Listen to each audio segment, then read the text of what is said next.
नमस्कार, श्री स्वामी समर्थ उत्कर्ष ज्योतिष चॅनल मध्ये आपल्या सगळ्यांचे स्वागत आहे। गणेश चतुर्थी निमित्त गणपती बाप्पांचे आगमन घराघरात होईल अशा चैतन्याच्या वातावरणातच आदल्या दिवशी पूर्वतयारीला माता पार्वतींचं पूजन केलं जातं। जगज्जननी माता पार्वती यांचा हा महत्त्वाचा उत्सव मानला जातो। या उत्सवातला व्रताचे स्वरूप मानतात।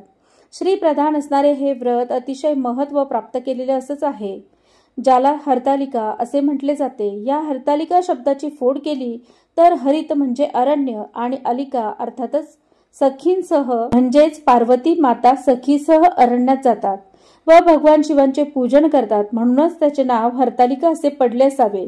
हरितालिका या व्रताचा कदाचित मुख्य उद्देश असावा की ज्या घरामध्ये गृहलक्ष्मी किंवा गृहस्वामिनी म्हणून गृहप्रवेश करते त्या मातेच्या स्वरूप असलेल्या भगिनीचा सन्मान व्हावा आणि त्यातच पतीचे प्रेम मिळून पतीची साथ मिळावी, सोबतच पतीकडून मान सन्मान केला जावा। या उद्देशाने हरितालिका व्रताला अनन्यसाधारण असे महत्त्व आहे। नवदुर्गापैकी एक असलेले दुर्गा मातेचे स्वरूप ज्याला आपण ब्रह्मचारिणी म्हणतो, ते ब्रह्मचारिणी स्वरूप हरतालिकेच्या दिवशी सिद्ध झाल्याचं वर्णन पुराणात आढळतं।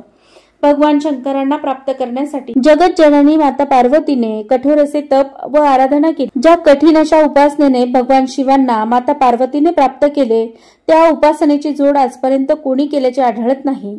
भगवान शिवांना पती म्हणून प्राप्त करून घेण्यासाठी जगन्मातेने अरण्यात नदीकाठी आपल्या सखींसमवेत भगवान शिवांच्या वालुका लिंगाच्या स्वरूपात पूजन केले आणि तपस्या करत असताना पार्वती मातोश्री फक्त फलाहार घेऊन जल ग्रहण करत असत व या व्रताचरणात पार्वती मातेने अनेक वेळा झाडाची खाली पडलेली पिकलेली पानं खाऊन देखील हे व्रत पूर्ण केले, ज्यामुळे त्यांना अपर्णा असेही म्हटले जाते।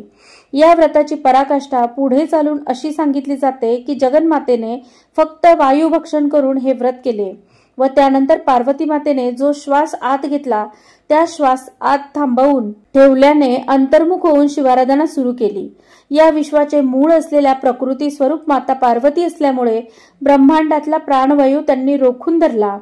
ब्रह्मांडातला प्राणवायू श्वासरूपी रोखून धरल्यामुळे आहे तिथेच थांबला आणि म्हणूनच देवांमध्ये गडबड सुरू झाली। तेव्हा सर्व देवतांच्या सांगण्यावरून जगन्मातेला दर्शन देऊन त्यांची मनोकामना पूर्ण करण्यासाठी भगवान शिवांना तेथे प्रकट व्हावं लागलं।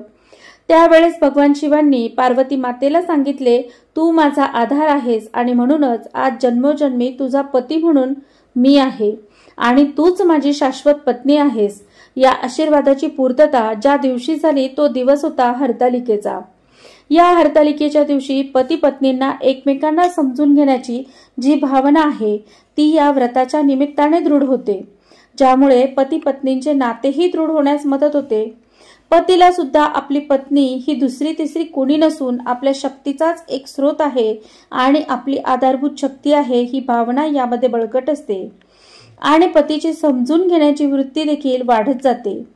हरतालिकेच्या दिवशी या पार्वती मातेने केलेल्या व्रताचे महत्त्व जाणून तोच उद्देश समोर ठेवून सर्व उत्कृष्ट गुणांनी युक्त असा पती मिळावा म्हणून कुमारिका मुली हे व्रत करतात व मिळालेला पती दीर्घायुषी व आरोग्य संपन्न व्हावा म्हणून सुवासिनी महिला हे व्रत करतात। येणाऱ्या हरतालिका हे व्रत वर्षा ऋतूत येते।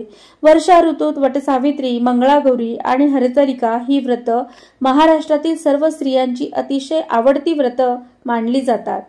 त्यात हरतालिका व्रताचे खास वैशिष्ट्य म्हणजे या व्रतात भगवान शिवांना माता पार्वती समवेत पूजन केले जाते।